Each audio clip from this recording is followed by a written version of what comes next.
आने का काम नहीं चलेगा मालिक। लगाइए इसे 2 थप्पड़, झटपट करके सारा पैसा सूद समेत लौटा देगा। हाँ, मुझे और 2 दिन का समय दीजिए मालिक, मैं आपके पैसे चुका दूंगा। हाँ, पता नहीं किस मुहूर्त में तुम्हारे दादा ने मेरे परदादा से 300 रुपए उधार लिए थे। हाँ, मूलधन तो रहने ही दो, तुमने अब सूद के पैसे भी कुछ दिनों से नहीं चुकाए हैं। बोलो अब क्या करूं तुम्हारे साथ? मैंने पैसा देना बंद नहीं किया है मालिक, इस महीने जरा हाथ तंग था, इसीलिए समय से मैं नहीं दे पाया।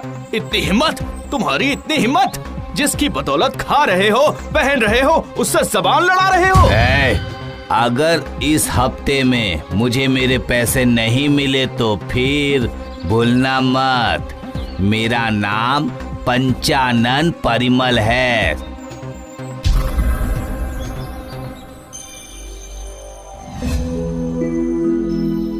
लेकिन महाजन का इस कुएं से क्या संबंध है, ये मेरी समझ में नहीं आया। कहानी तो यहीं से शुरू होती है। उस वक्त गांधी जी के भारत छोड़ो अभियान में युवक स्वदेश से जुड़ते जा रहे थे और दूसरी तरफ वर्ल्ड वॉर भी चल रहा था। इतिहास बताने की बजाय मुद्दे की बात करो तुम। वही तो बता रहा हूँ, इस कहानी से एक स्वदेशी का भी संबंध है। अच्छा, वो कैसे? माधव स्वदेशी आंदोलन से जुड़ा हुआ था। पुलिस की आंखों में धूल झोंक कर भागते भागते वो इस बिलासपुर में आ पहुँचा।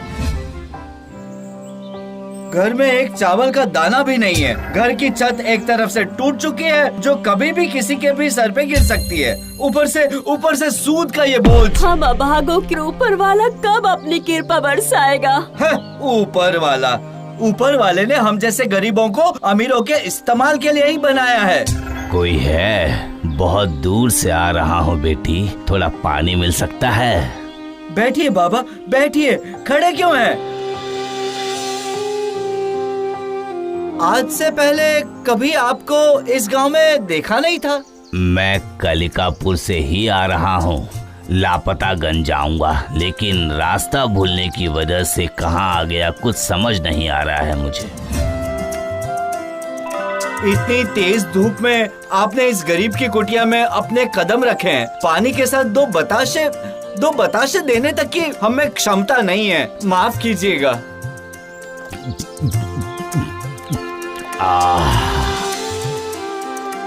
आओ मेरे पास आओ, बैठो, यहाँ बैठो।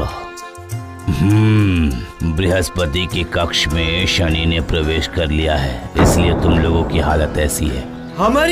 हमारी ऐसी हालत कभी ठीक हो जाएगी? बुरे हालातों में टूटना नहीं चाहिए बेटा। अब जब मैं यहाँ आ गया हूँ तो फिर चिंता की कोई बात नहीं। बोलिए बाबा, हमें क्या करना होगा बताइए। लाओ सर अपना हाथ दिखाओ। एक उपाय है। कैसा उपाय बाबा? सुनो, तुम्हें कुछ भी करने की जरूरत नहीं है, सिर्फ मेरे चले जाने के बाद पूरा घर अच्छी तरह से साफ करना। तुम्हारी किस्मत इसी घर में खुलेगी। लेकिन सिर्फ पूरा घर साफ करते ही सारी मुसीबतें दूर हो जाएंगी? अरे बताया ना, तुम्हारी किस्मत इसी घर में छुपी हुई है, बस उसे ढूंढ निकालो।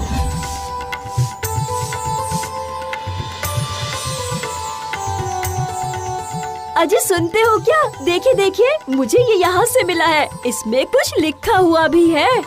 लाओ देखूं। सही कहा, लेकिन ये यहाँ कहाँ से आया? क्या लिखा है क्या पता?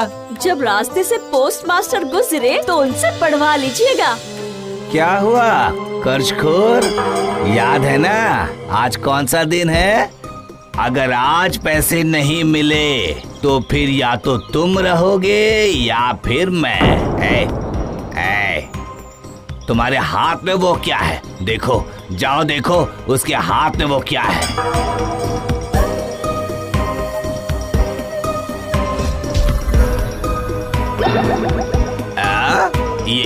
ये तुम्हें कहाँ से मिला? हाँ, वो मालिक, घर साफ करते समय चावल की बोरी में ये कागज रखा हुआ मिला। क्या लिखा हुआ है इसमें मालिक बताइए? वो कुछ नहीं, बस ऐसे ही लाइन खींची हुई है बस। अच्छा मालिक, तो फिर घर का सामान घर में ही रख देता हूँ।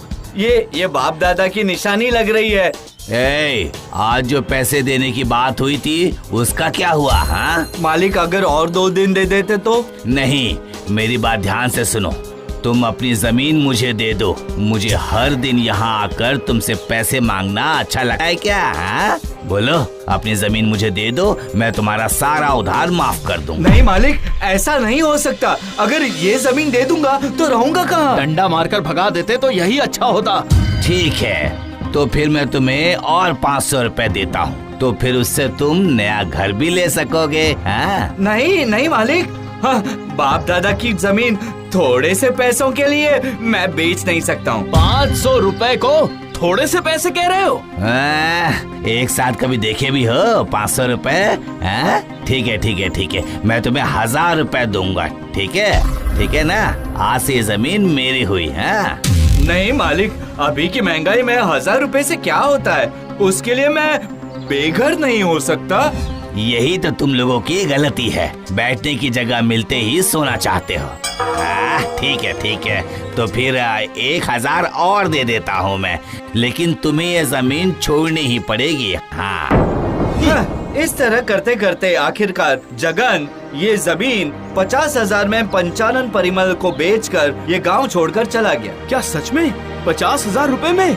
अच्छा, तुमने ये तो खुलकर बताया ही नहीं कि उस कागज में ऐसा क्या लिखा था जिसकी वजह से महाजन उतने पैसे देकर जमीन खरीदने के लिए तैयार हो गया। बताता हूँ।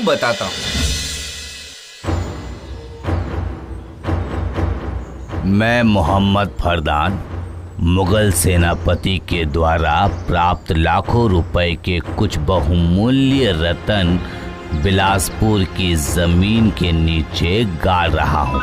मुगल सेनापति ने मुझे ये रत्न सिपाही विद्रोह में उपयोग करने के लिए ही दिया था, लेकिन शारीरिक तौर पर स्वस्थ ना होने की वजह से मैं ये रत्न सही तरीके से उपयोग करने में असमर्थ हूँ। जिस किसी को भी ये रत्न मिले, उम्मीद करता हूँ वो इन रत्नों से मिले पैसों का प्रयोग सही तरीके से सही काम करने के लिए करे। माधव ने मोहम्मद फरदान वाली बात हिंदी में लिखी थी क्या? नहीं, माधव को फारसी आती थी, उसने फारसी में लिखा था। माधव ने वो कागज छुपा कर रखा था। कागज देखते ही महाजन की आंखें खुली की खुली रह गई थी और जाने से पहले माधव जगन से ये कहकर जाते हैं कि जय माँ छिन्न मस्तिका, इनका ध्यान रखिएगा माँ। सुनो, मैंने तुम लोगों की सारी बाधाएं दूर कर दी है, और एक बात का ध्यान रखना, तुम्हारी ये जमीन खरीदने के लिए कई लोग आएंगे, लेकिन 50,000 से कम कीमत में किसी भी हालत में मत बेचना, यही माँ का आदेश है। अच्छा, तभी जगन महाजन को 50,000 से कम कीमत पर जमीन बेचने के लिए तैयार नहीं हुआ। हाँ, बिल्कुल सही समझे। 300 रुपए का सूद 2 पुश्तों तक लिया, उसके बदले 50 रुपए की जमीन 50,000 में बेच डाली। अच्छा, उसके बाद क्या हुआ बताओ? उसके बाद जगन की कुटिया को तोड़कर गुप्त धन ढूंढने का काम शुरू हुआ।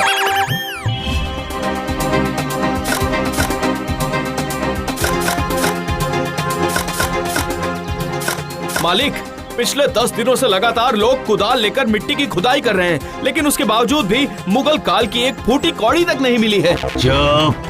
जरूरत पड़ने पर अगर पाताल भी खोदना पड़े तो उसे भी खोदकर मैं वो रत्न लेकर आऊंगा। नहीं, गुस्सा मत करिए मालिक। उम्मीद है पाताल लोक तक पहुंचने से पहले तो हमें मिल ही जाएगा।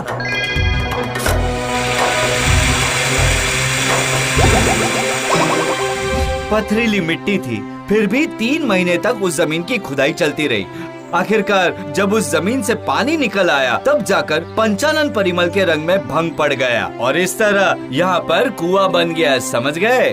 बाप रे, ये तो बहुत ही दिलचस्प कहानी थी भाई। पंचानन परिमल बहुत बड़ा सूदखोर था। मौके का फायदा उठाकर उन मजदूरों ने भी अपनी सारी मजदूरी जोड़कर उससे वसूल लिया था। तो फिर माधव की बुद्धि से सिर्फ जगन की ही नहीं बल्कि बाकी के गरीब का भी उद्धार हो गया, ऐसा कह सकते हैं। ये भी बोलने वाली बात है। घर चलो, घर पर माँ खाने के लिए इंतजार कर रही हो। हाँ, चलो।